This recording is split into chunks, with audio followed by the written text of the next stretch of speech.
അറിവമ്മ അലിവമ്മ. മക്കളെ, ഈശ്വരനോട് ഭക്തി വേണം എന്നമ്മ പറയുമ്പോൾ വെറും പ്രാർത്ഥന മാത്രമല്ല അർത്ഥമാക്കുന്നത്. ഒരിടത്ത് മാറിയിരുന്ന് ഈശ്വരനെ വിളിച്ച് കരയുന്നത് മാത്രമല്ല അവിടുത്തോടുള്ള പ്രേമം. അവിടുത്തെ സാന്നിധ്യം സർവ്വ ജീവരാശികളിലും ദർശിക്കുവാൻ സാധിക്കണം. മറ്റുള്ളവരോട് കാട്ടുന്ന കാരുണ്യം, പുഞ്ചിരി, ഇതൊക്കെയും ഈശ്വരനോടുള്ള പ്രേമത്തെ, ഭക്തിയെയാണ് കാണിക്കുന്നത്.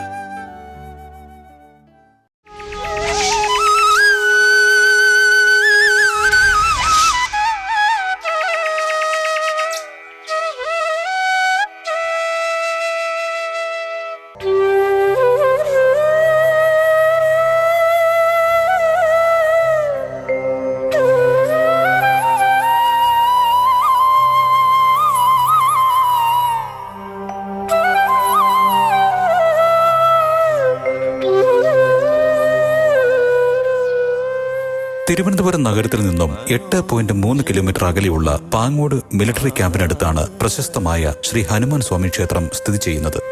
മനോജവം മാരുതതുല്യ വേഗം ജിതേന്ദ്രിയം ബുദ്ധിമതാം വരിഷ്ഠം. ഒരുപാട് സവിശേഷതകളുള്ള ക്ഷേത്രമാണ് പാങ്ങോട് ഹനുമാൻ സ്വാമി ക്ഷേത്രം. അതിനുള്ള പ്രധാന കാരണം വിഷ്ണു ഭക്തൻ എന്ന സങ്കല്പത്തിലാണ് ഇവിടെ ഹനുമാൻ പ്രതിഷ്ഠ ഉള്ളത്. ശ്രീരാമദൂതം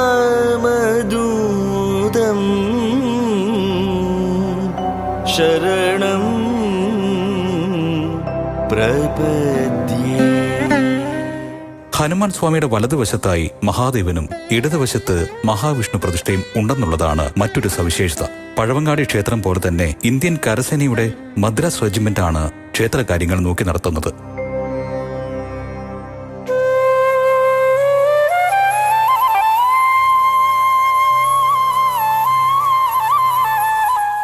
നിലവിലെ നിയമസഭാ സമുച്ചയത്തോട് ചേർന്നുള്ള പഴയ കണ്ടോൺമെന്റ് ഏരിയയിൽ സംസ്ഥാന സേനയ്ക്ക് ഒരു വ്യൂഹമുണ്ടായിരുന്നു.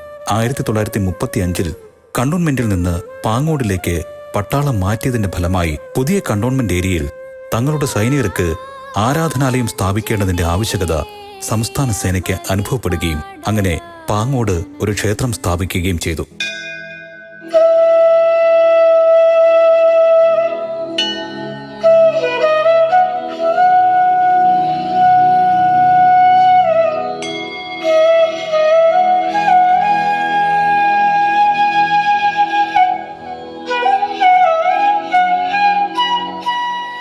ക്ഷേത്ര സമുച്ചയത്തിൽ 5 പ്രധാന വിഗ്രഹങ്ങളുണ്ട്.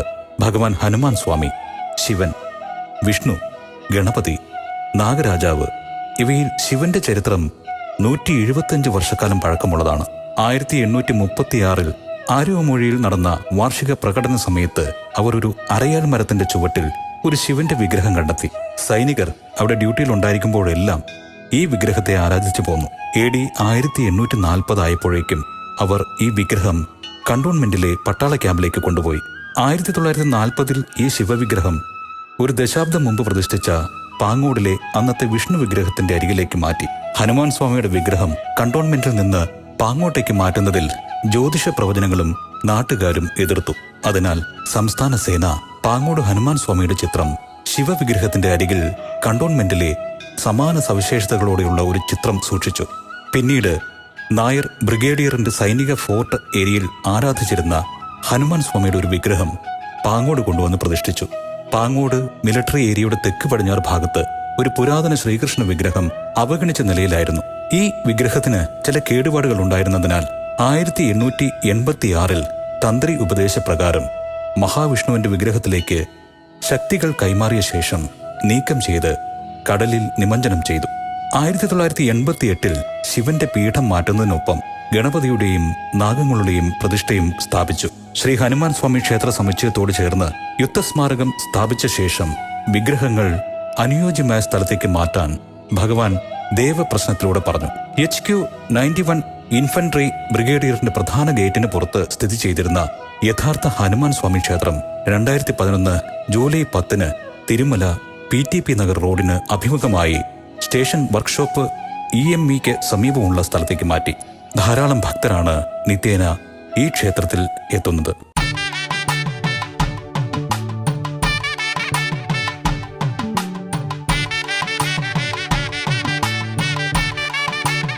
വെണ്ണ കൊണ്ടുള്ള മുഴുക്കാപ്പും ഉദയാസ്തമന പൂജകളുമാണ് പ്രധാന ചടങ്ങുകൾ. ഇതിനു പുറമെ വഴിപാടായി വടമാലയും മറ്റു നേർച്ചകളും ഭക്തജനങ്ങൾ സമർപ്പിക്കാറുണ്ട്. ഈ ക്ഷേത്രത്തിലെ പ്രധാന മൂർത്തിയാണ് ശ്രീ ഹനുമാൻ സ്വാമി. വരദായകനായിട്ടും ഇടുപ്പിൽ ഒരു കൈയും അതുപോലെ തന്നെ ഇടതേ കാല് ചെറുതായിട്ടൊന്ന് മടക്കിയ രൂപത്തിലാണ് ശ്രീ ഹനുമാൻ സ്വാമി ഇവിടെ പ്രതിഷ്ഠിച്ചിരിക്കുന്നത്.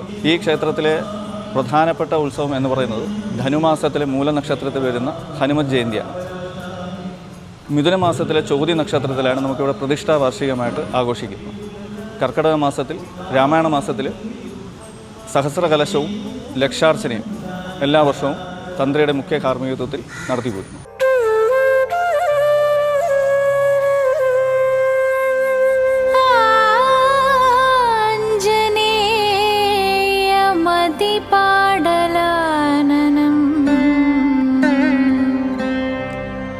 കാഞ്ചനാദ്രികമനീയ വിഗ്രഹം.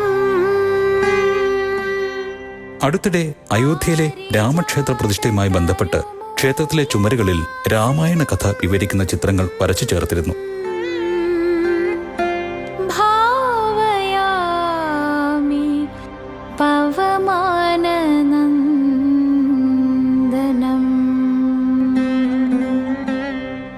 ക്ഷേത്രത്തിലുള്ള ഹനുമാൻ സ്വാമിയുടെ കൂറ്റൻ പ്രതിമയാണ് മറ്റൊരു പ്രധാന ആകർഷണം.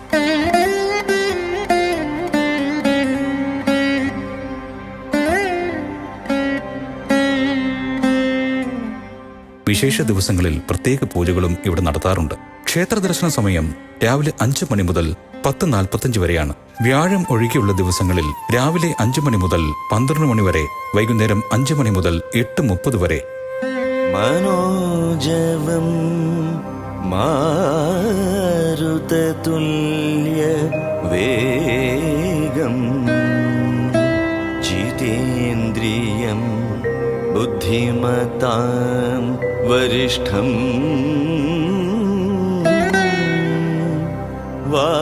വാദാത്മജം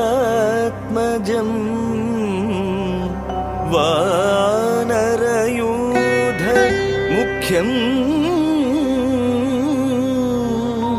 ശ്രീരാമദൂതം ശരണം പ്രപദ്യേ.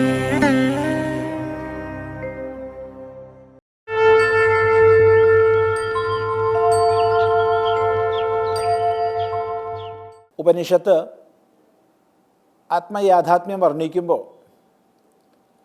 ആവർത്തിച്ച് പറയുന്ന പദങ്ങളാണ് സത്ത്, ചിത്ത്, ആനന്ദം എന്നതൊക്കെ. സത്യം, ജ്ഞാനം, അനന്തം ബ്രഹ്മ ശ്രുതി നിർദ്ദേശിക്കും. അങ്ങനെയുള്ള സച്ചിന്മയനാണ് രാമൻ. സകളാത്മകൻ ഈശൻ.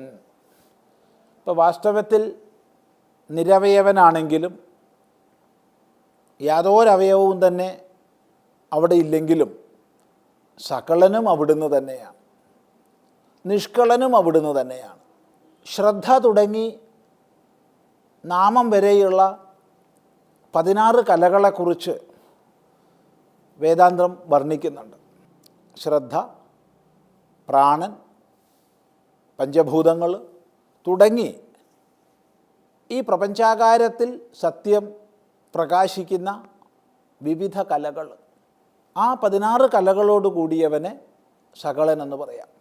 ഇങ്ങനെ നിഷ്കളനും സകലനും ഏകൻ തന്നെ. അങ്ങനെയുള്ള ഈശ്വരൻ, ഇതാണ് രാമൻ്റെ സ്വരൂപം. അപ്പോൾ പാരമാർത്ഥികമായി ബ്രഹ്മഭാവവും മായായുക്തമായി സൃഷ്ടിസ്ഥിതി സംഹാരങ്ങളെ ചെയ്യുന്നവനും അതേസമയത്ത് തീർത്തും അവയവയുക്തനായി ധർമ്മ സംസ്ഥാപനം ചെയ്യുന്നവനുമെല്ലാം ഏകനാണ്, അദ്വിതീയനാണ് എന്നുള്ള തത്വത്തെ ഇവിടെ ഉപദേശിച്ചു. എന്നിട്ട് പറയുകയാണ്, ഇങ്ങനെയാണ് ശ്രീരാമൻ്റെ യഥാർത്ഥ സ്വരൂപമെങ്കിലും മാനുഷനെന്നു കൽപ്പിച്ചിടുവോർ അജ്ഞാനികൾ. മനുഷ്യഭാവത്തിൽ ശ്രീരാമൻ അവതരിച്ചു, ദശരഥൻ്റെയും കൗസല്യയുടെയും പുത്രനായിട്ട്. അങ്ങനെ മനുഷ്യഭാവത്തിൽ എല്ലാ ലീലകളുമാടി ധർമ്മ സംസ്ഥാപന പ്രവൃത്തികളെ ചെയ്തു. ഇത് കണ്ട് ഈ മാനുഷരൂപം മാത്രമാണ് രാമൻ, മനുഷ്യഭാവം മാത്രമാണ് രാമൻ്റെത്, അഥവാ മനുഷ്യഭാവത്താൽ പരിമിതനാണ് രാമൻ എന്ന് ആരെങ്കിലും കാണുന്നുണ്ടെങ്കിൽ അവർ തീർത്തും അജ്ഞാനികളാണ്. കാരണം കാണപ്പെടുന്ന സ്ഥൂലമായ ഭാവത്തെ മാത്രം സത്യമെന്ന് കണക്കാക്കുന്നവരാണ്. ഈ വിഷയം തൻ്റെ ഗീതോപദേശത്തിൽ ഭഗവാൻ വെളിപ്പെടുത്തുന്നുണ്ട്. അവജാനന്തി മാം മൂഢാഹ മാനുഷീം തനുമാശ്രിതം എന്ന്. കേവലം മനുഷ്യ ശരീരത്തെ ആശ്രയിച്ചവൻ മാത്രമാണ് ഞാനെന്ന് എന്നെ മൂഢന്മാർ അവഗണിക്കുന്നു, അവജ്ഞ ചെയ്യുന്നു എന്ന്. എന്തുകൊണ്ടാണ് അങ്ങനെ ചെയ്യുന്നത്? അതും അവിടെ പറഞ്ഞിട്ടുണ്ട്. പരംഭാവം അജാനന്ദ, എൻ്റെ പരമമായ ഭാവത്തെ അറിയാത്തതുകൊണ്ട്, എൻ്റെ പാരമാർത്ഥികമായ പരമാത്മഭാവത്തെ അറിയാത്തത് കൊണ്ടാണ് കേവലം മനുഷ്യ ശരീരത്തെ ആശ്രയിച്ചതായിട്ട് എന്നെ മനസ്സിലാക്കുന്നത്. അതുകൊണ്ട് സകളനും ഭഗവാൻ, നിഷ്കളനും ഭഗവാൻ, മനുഷ്യ ശരീരത്തിൽ വിഹരിച്ചവനും ഭഗവാൻ, സർവ ശരീരങ്ങൾക്കും ഉപരിയുള്ളവനും ഭഗവാൻ. ഈ ഒരു ഭാവനയിൽ വേണം നാം നിരീക്ഷിക്കേണ്ടത്.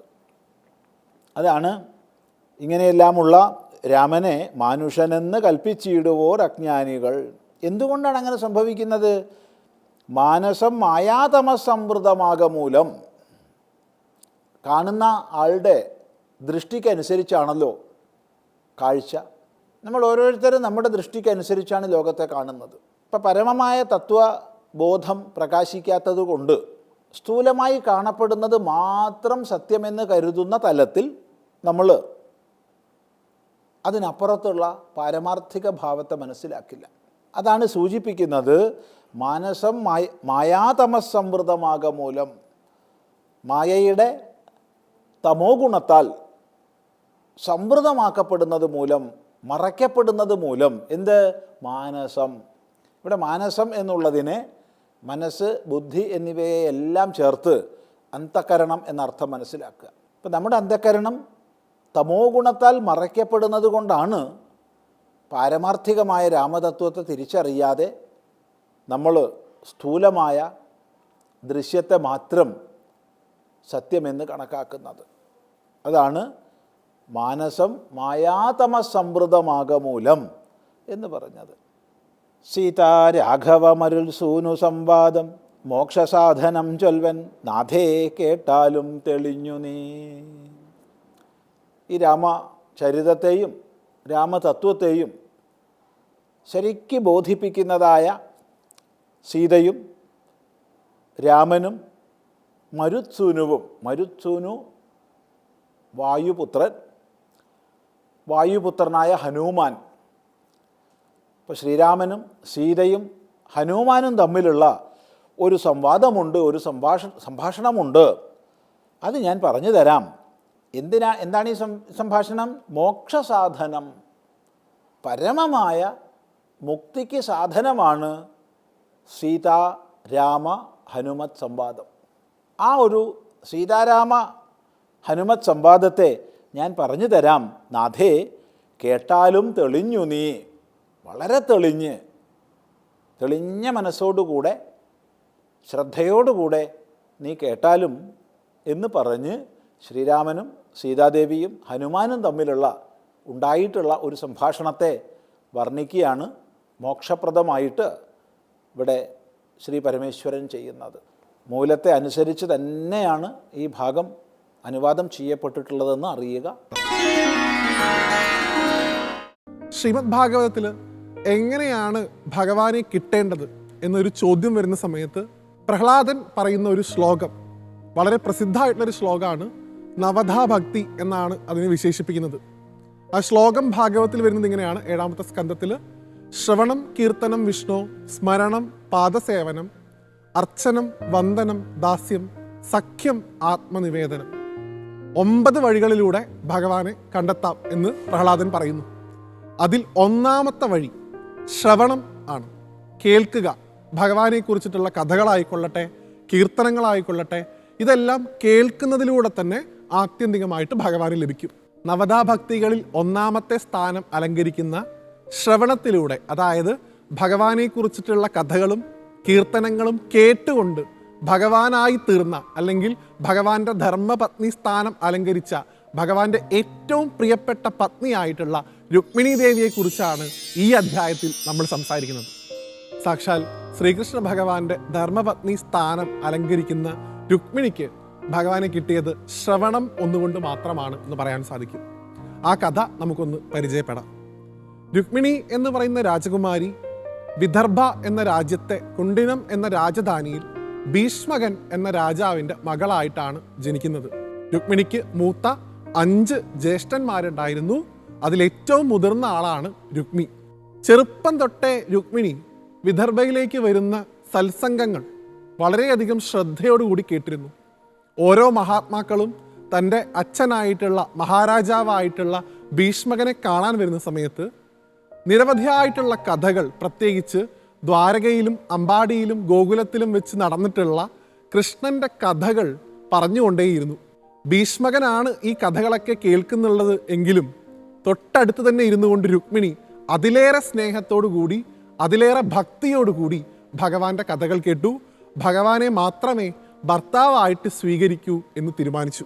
എന്നാൽ രുക്മിണിയുടെ ജ്യേഷ്ഠനായിട്ടുള്ള രുക്മി, അദ്ദേഹം രുക്മിണിയെ വിവാഹം കഴിക്കാൻ ഏൽപ്പിച്ചത് വളരെയധികം ക്രൂരനായിട്ടുള്ള, ഏറ്റവും അധികം അധർമ്മങ്ങൾ ചെയ്തിട്ടുള്ള ചേതി രാജാവായിട്ടുള്ള ശിശുപാലനുമായിട്ടാണ്.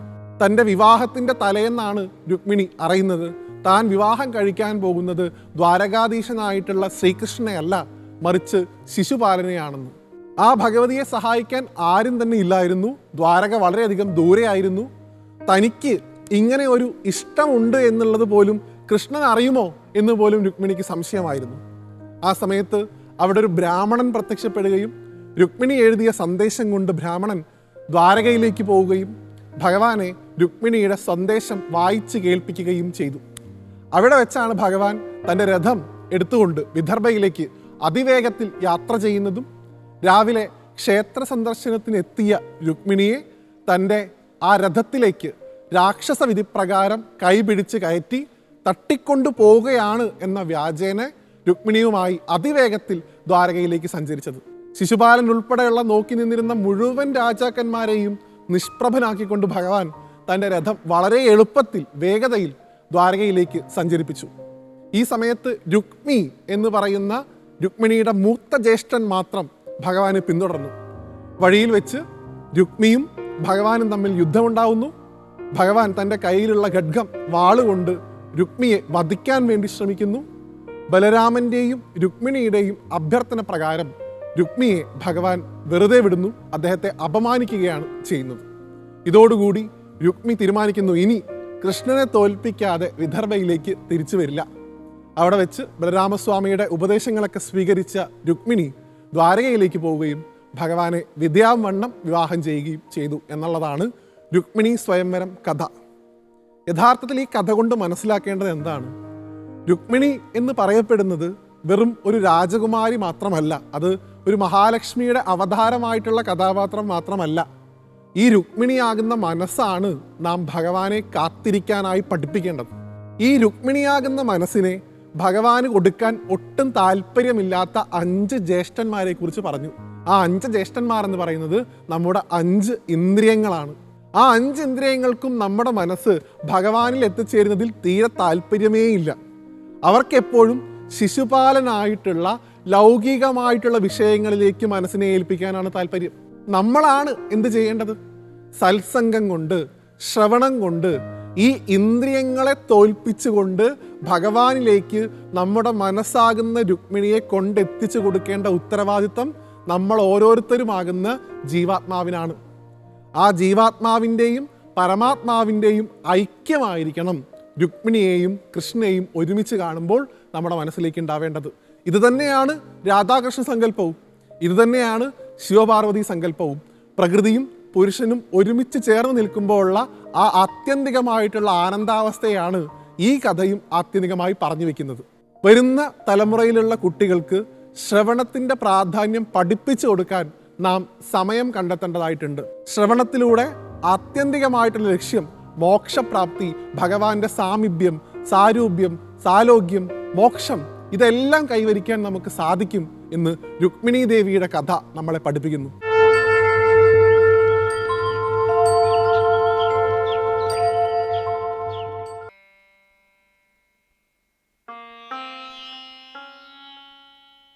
കൃഷ്ണൻ എൻ്റെ സഹോദരപുത്രനാണ്. ഞാനും വസുദേവനും യാദവ രാജാവായ ശൂരസേനന്റെ മക്കളായിരുന്നു. എന്നെ അച്ഛൻ കുന്തിഭോജന് ദത്ത് കൊടുത്തു. അങ്ങനെ കുന്തിഭോജൻ എൻ്റെ വളർത്തച്ഛനായി. ഞാനങ്ങനെ കുന്തി എന്ന നാമത്തിൽ അറിയപ്പെട്ടു. അങ്ങനെ കുന്തിഭോജന്റെ കൊട്ടാരത്തിൽ കഴിഞ്ഞു വരവേ ഒരു നാൾ ക്ഷിപ്രകോപിയായ ദുർവാസാവ് അവിടെ അതിഥിയായി എത്തി.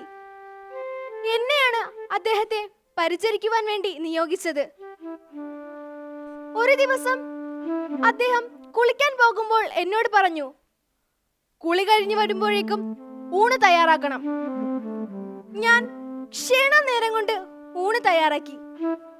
പക്ഷേ വിഭവങ്ങൾക്ക് കുറച്ച് ചൂട് കൂടുതലായിരുന്നു. എന്ത് ചൂട് കൂടുതലോ? കുനിഞ്ഞു മുട്ടുകാലിലിരിക്കൂ.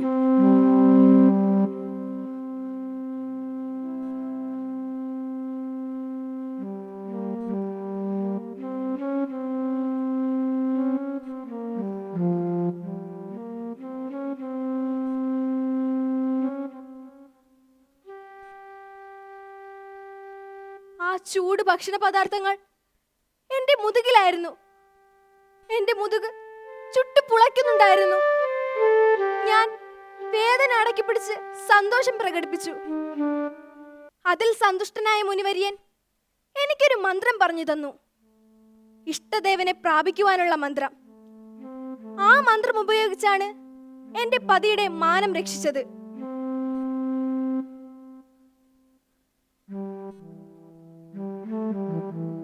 ഞാൻ യൗവനയുക്തയായപ്പോൾ ചന്ദ്രവംശജനായ പാണ്ഡുരാജാവ് എന്നെ വിവാഹം ചെയ്തു. ഹസ്തിനപുരിയിൽ സുഖമായി കഴിഞ്ഞു വരവേ അദ്ദേഹം മാദ്രേശപുത്രയെ കൂടി വിവാഹം ചെയ്തു. പിന്നീട് ഞങ്ങൾ ഒരുമിച്ച് കഴിഞ്ഞു. അദ്ദേഹം പ്രജാക്ഷേമ തൽപരനായിരുന്നു. പ്രജാക്ഷേമത്തിനു വേണ്ടി നായാട്ടിനായി വനത്തിലേക്ക് പോയി. അപ്പോൾ 2 മാൻപേടകൾ ഓടിച്ചാടി കളിക്കുന്നത് കണ്ടു. അതിലൊന്നിനെ അദ്ദേഹം ശരം തൊടുത്തു. ശരം കൊണ്ട് വീണ മാൻപേട വേഷം മാറി ഉല്ലസിക്കുകയായിരുന്ന കിന്തമ മഹർഷിയായിരുന്നു. നീ നിന്റെ ഭാര്യമാരെ സ്പർശിക്കുന്ന വേളയിൽ മരണപ്പെടട്ടെ എന്ന് ശപിച്ച് അദ്ദേഹം മരണമടഞ്ഞു. ഇതിൽ ദുഃഖിതനായ പതി സന്യാസത്തിനായി പോകാൻ ഒരുങ്ങി. ഞാനും മാദ്രിയും ആത്മഹത്യ ചെയ്യുമെന്ന് പറഞ്ഞു. ഒടുവിൽ ഞാനും അദ്ദേഹവും മാദ്രിയും ശതശൃംഗത്തിൽ തപസ് ആരംഭിച്ചു. കാലമേറെയായിട്ടും ഫലം കാണാഞ്ഞപ്പോൾ അദ്ദേഹം ഏതെങ്കിലും ഉത്തമ പുരുഷന്മാരെ കൊണ്ട് പുത്രോത്പാദനം നടത്തുവാൻ പറഞ്ഞു. ഞങ്ങൾ നഖശികാന്തം അത് എതിർത്തു.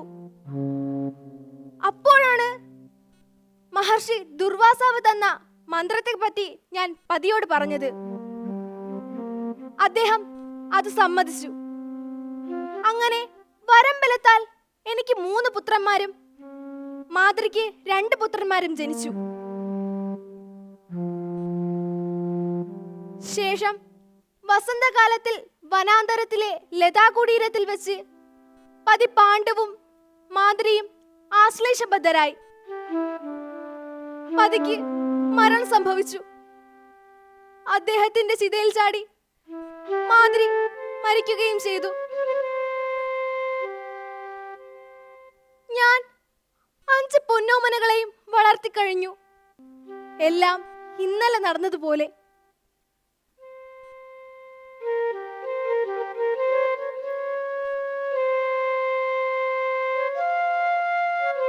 അന്ന് നേരം നന്നായി പുലർന്നിരുന്നില്ല.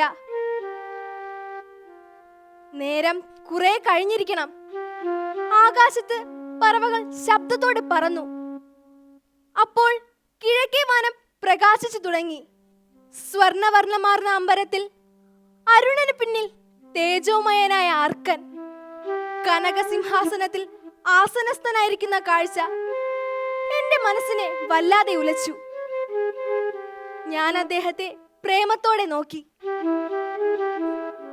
അന്നേരം ദുർവാസാവ് മഹർഷി തന്ന മന്ത്രം പരീക്ഷിക്കുവാനും അദ്ദേഹത്തിന്റെ സാമീപ്യത്തിനും ഞാൻ തീരുമാനിച്ചു. സൂര്യദേവൻ മുന്നിൽ ഞാൻ ഭയന്നു. മന്ത്രപ്രകാരം അത് സംഭവിച്ചു. സംഭവിച്ച ശേഷം ഞാൻ പശ്ചാത്തപിച്ച് കരഞ്ഞു. സൂര്യദേവൻ എന്നിൽ പ്രസാദിച്ചു. കനകമയനായ ഒരാൺകുഞ്ഞിനെ ഞാൻ പ്രസവിച്ചു. സൂര്യദേവൻ എന്നെ ആശ്വസിപ്പിച്ചു. ഞാൻ ആ കുഞ്ഞിനെ നദിയിൽ ഒഴുക്കി. അന്നേരം മാനം കാത്തു. എന്നാൽ ഇപ്പോൾ ഈ വാർദ്ധക്യത്തിൽ എല്ലാവരാലും പുച്ഛിക്കപ്പെട്ടു. കർണനാണ് എന്റെ മൂത്ത പുത്രൻ. അന്നേരം അർജുനൻ എന്തോ പറഞ്ഞു. ഞാനത് കാര്യമാക്കിയില്ല.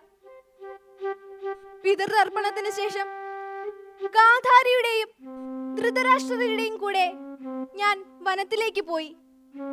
പാണ്ഡവർ എന്നെ തടഞ്ഞു. ഞാൻ വഴങ്ങിയില്ല. സഹദേവനെ പ്രത്യേകം നോക്കിക്കൊള്ളുവാനും ഭീമസേനോടും ദ്രൗപദിയോടും അപ്രിയം കാട്ടരുതെന്നും കർണന്റെ നാമം മറക്കരുതെന്നും മാത്രം ധർമ്മപുത്രരോട് പറഞ്ഞ് ഞാൻ യാത്രയായി.